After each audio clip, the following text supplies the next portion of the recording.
Hey, happy Thursday, everybody, and welcome to another Chamber Check-In episode from Idaho's only five-star accredited chamber. Today, we get to hear from Tanice and Paul Myers with Homevestors. Paul and Tanice are husband and wife real estate investment team based in Boise, Idaho. With over 2 decades of experience, they specialize in various real estate investment strategies. They also own a franchise of Homevestors here and are opening up franchises to folks in Washington, Idaho, and Montana. It's really cool to bring Paul's background in construction and Tanice's corporate experience together. They provide a strong foundation for their real estate business. I'm going to bring them on stage right now. Okay. Hello, Paul. Hello. Hi, Paul. Hi, Tanice. Thanks for coming today. Thank you. Thanks for having us. You bet. Absolutely. Did you like that little intro? Fantastic. I loved it. Sounds great. I might know these two people. I'm just I'm like, what are you talking about? Oh, wait a minute. That's good. That's us. So I pulled that from the Real Estate Journal and from your featured story, which is really cool. And I'm really excited to share your business and today on this episode and getting to know you both a little bit and learning a little bit more about Homevestors. So Paul and Tanice, you're a chamber member, very active in the chamber with Tammy Martin. She's part of our one of our tips groups and comes to chamber events. And you're relatively new chamber members and relatively new to the area, right? We are. That's correct. Yeah. Okay. Yeah, we actually came from North Idaho, so Also known as the other Idaho. the other Idaho. That's the other guy. Yeah. Different time zone, far away. So. Well, this is a great platform that we've been using for the last, it starts its 5th year this year on engaging with our members and helping share their stories, products and services. But what I really like sharing is the people. So let's start with you two both. What did you do prior to being real estate investors? Great question. I'll let you lead. That's a great question. For me, after college, I worked at a materials testing company, an engineering firm. So I started working there, and I worked my way up in that company. So I started business development for them. I was still a special inspector. I did all their estimates for Seattle, Tacoma, and Portland in the Washington area. So I did that for a long time until 2013. And that's when I quit full time there, my W-2 job, to do real estate investing full time. We originally started buying rentals in 2002, so it was something that we started after we got married. We always wanted something different than just a house. We wanted some rentals. So it's kind of what started the whole journey. We were looking for that passive income. We were looking for the additional income. And while our friends were out buying cars and boats and motorcycles and other toys, we were buying rentals. And our family was like, what are you doing? This is crazy, right? So really, I started in after the market crashed the first time. That's when I became a real estate broker in Washington. I started buying bank-owned houses. We were living near Seattle, North Seattle at the time. So I started buying bank-owned houses and fixing them up, selling them, keeping them as rentals. It's a great time to kind of really get into real estate investing at a time, non-emotional time with buying houses, because there's a lot of bank-owns. Yeah. You were also working with real estate investors directly. So he was active as a real estate broker, working with investors to help them find deals, go out and, what do you need? I started my own general contracting business to help them out after 2013. So I started my own business to rehab houses too, for other people and myself. So meanwhile, he's doing all of that. I'm going, go, baby, go, do your thing. And I've been corporate technology sales for 23 years. Wow. Last 10 was with Microsoft. And during Paul's journey, he stumbled upon another Homevestors franchise owner in the Seattle area. He saw what he bought the house for. He saw what he did to the house, and he saw what he sold it for. I listed it for him, so I saw what he sold it for, and I saw what he made on it. And the question is, where did you find his lead? What happened here? Turns out that the guy helped somebody out of a tough situation and purchased his house from him, fixed it up a bit, and resold it. Yeah. So I knew Homevestors was a great lead source for us. From that, we started our discovery and learned more about the Homevestors network and the franchise business. We didn't realize that there was a real estate investing type business out there, a model out there. We didn't know that. Yeah. And so when we discovered that there was a franchise, which is basically rinse and repeat, if you follow the model, you'll be successful.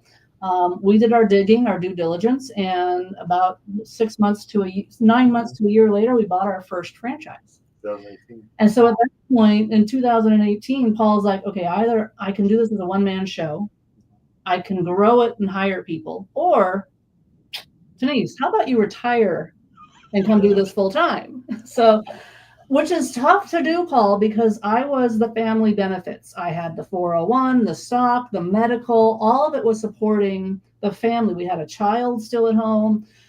So we had to have that family discussion. Are we ready to walk away from a very strong, supportive 6-figure income? Are we ready for that? And boy, I tell you, it felt so good to go. Scary, so good to go in December of 18 to my management 18. Instead of having, I thought it was 18, but 19, yeah. And then, the years blend. But having a reverse conversation, instead of having my annual review, I said, maybe I should go first. And I gave my notice. So that. Oh my goodness. Okay. So I was able to walk away from my W-2 job more than 5+ years ago, and it has been incredible. We haven't looked back. Yep. So the business has been supportive for both of us, and we've grown in ways we had no idea we could grow.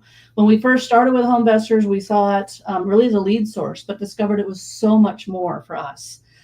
It was really, they provided the marketing, they provided the financing, 100% financing on the buy, and the rehab is available, including closing costs.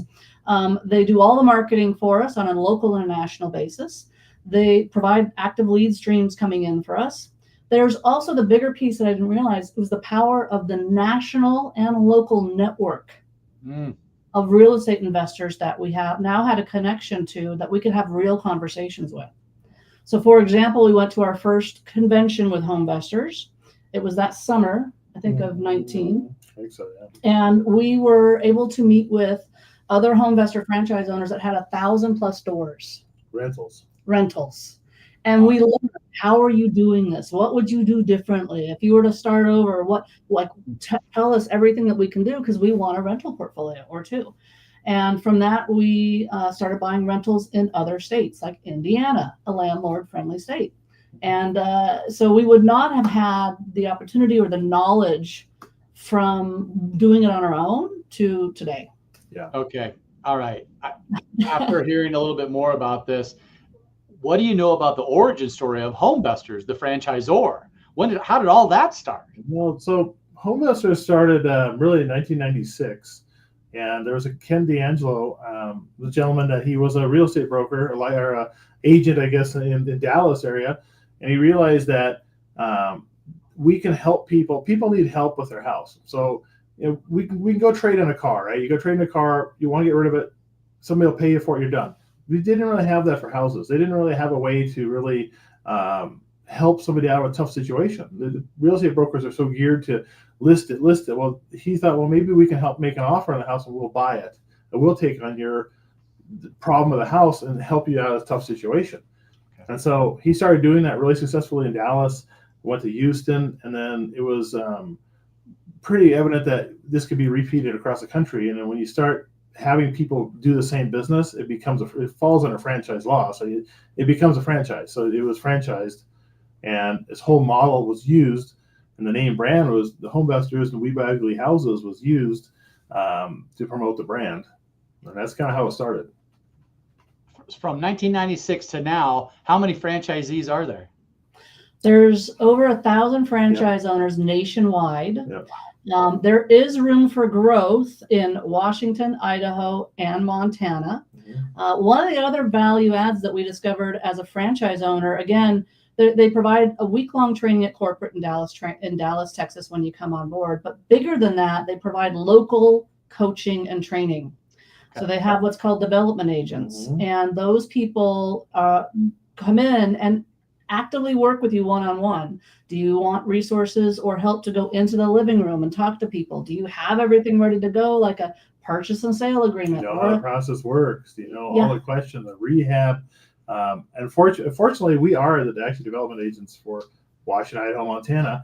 And as development agents, we work closely with people to help bridge the gap between corporate responsibilities and messaging to bring it out to the field. So the experience at Homevestors when somebody sells a house to us is similar everywhere we go. Mm-hmm. And their motto is really, we're out there to help people. We're there ready to help. It's not about getting the house and making a big profit on it. It's really about helping the people. And a lot of people that we've helped over the years, they still stay in contact with us. They do. They're in tough situations, and the house may not be the problem, but something else is that they need to sell the house to do that. We bought hoarder houses, fire damage houses, moldy ones. We've bought brand new houses. New ones that people are in foreclosure and stuff. Yeah, they just need out. They just need out. Okay. I love what you're talking about, this living room conversation and caring about people. Mm-hmm. Tammy says it best. And I've heard her in our conversations, and I've listened and learned from her about the culture of the company and, well, the culture of you two and the business, right? Tell us a little bit about how you're helping your clients. Sure. So when we get a phone call, we realize that people are calling us on a lifeline. They don't know us, and they're taking a huge risk, and we take that seriously. So when they call us, again, the purpose of our meetup with the individual is to understand what is really going on. We're here to connect and figure out what's going on. We understand you've got a house, you need to sell it. How can we best help? Is it to buy the house or to not? And that was one of the reasons, Paul, why we joined the chamber, is because when we are in the living room, there are so many different directions that conversation can go. And so we want to make those business to business connections with local businesses to help support their business and ours. We are actively reaching out with chamber member businesses saying, hey, let's sit down for coffee or meet up at your office to understand, are you taking on new clients? So when I'm in the living room, maybe they just need the roof fixed and I need a roofer. Maybe they just need to refinance their house because they're in an adjustable rate mortgage. They really want to stay. They have an adjustable rate mortgage. I'm new to the area. I got to do my research as a business owner to find mortgage guys that can deal with that. And I can make that warmer introduction to our client that way and help them out, and we're able to move on and they're able to move on. Yeah, we don't buy every single house. It's really about helping people out, and about sometimes we just help them out with very simple tasks that they can't handle, and they get upset and they want to sell their house, but maybe it's not the best fit. Sometimes they just need help just moving things and just moving things around, and it's just very basic. Or it could be that we do buy the house, but again, we need additional services, like maybe probate and attorney services in that facility. So again, do we have those connections? We're working through the Chamber of Commerce, the local businesses that are connected with you, and having those business to business conversations so that when we're in the living room, it's a softer referral that we're able to make out, and vice versa back to us. They may have clients that also need our services to help out their clients. And we do like to use a local community for things too. I mean, we live here, and then I see people at the grocery store that we meet with, not only from a seller perspective, but also from a contractor perspective or another business. I mean, we all see each other. It's big here in Treasure Valley, but you still end up running into people. Oh yeah. And I want to say hi and not run away. It's important. I mean, it's definitely important. Absolutely. So, and for anybody who doesn't know, on the messaging here, Tammy is our relationship manager. She's our buyer that she goes out on appointments and helps us out because we can't always be available on appointments. And she goes out and does that for us. So she's fantastic. Hey, I got a question from the audience really quick. Paul and Tanice. Jonathan Rucker is asking, is this just for the Treasure Valley, or what's your territory? So Homevestors in general, so our particular territory here in the Boise market, I guess I'll back up. All the territories are really based on advertising areas. So like Twin Falls is a different advertising market. Idaho Falls is different. Seattle is different. Boise here basically it's Ada Canyon and Elmore County, Gem County.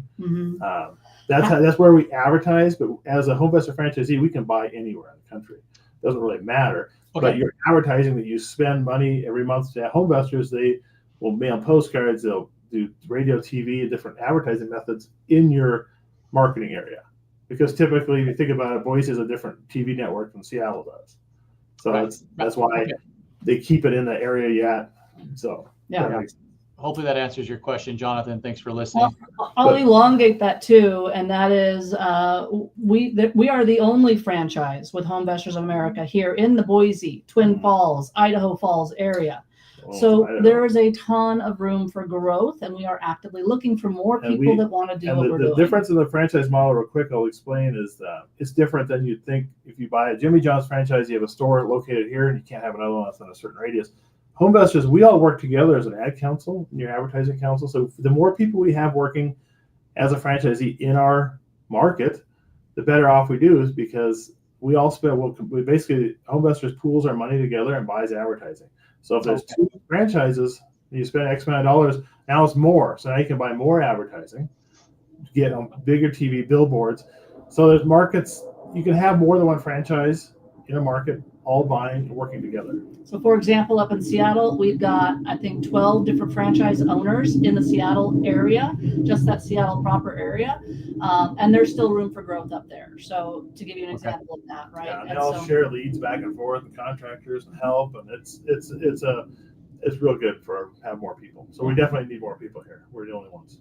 So you're buying, selling, helping franchisees get started. Mm-hmm. I'm going to put your email and phone number on the screen, Tanice. I hope you're okay with that. That's Tanice.myers@homevestors.com, 208-699-4072. If you want to know some more and connect one-on-one with both Paul and Tanice, reach out through there. Hey, I got you for a few more minutes. Is there anything else that you'd like to educate the public on while we have you?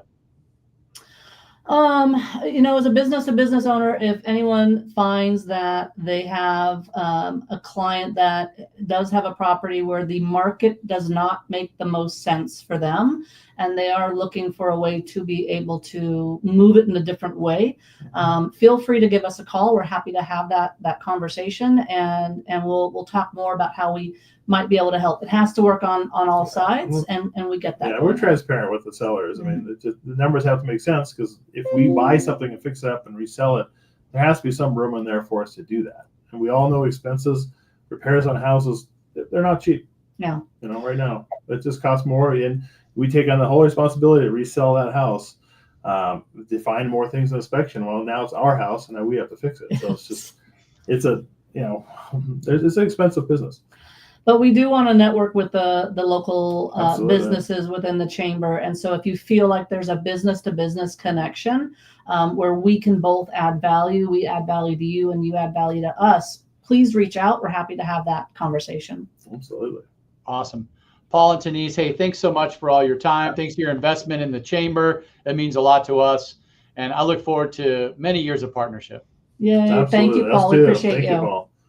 Hey, stay tuned for next week. I get to work with Airmaster of Treasure Valley. And remember to subscribe and like our YouTube channel. Have a great week, you two. Bye. See you guys. Bye.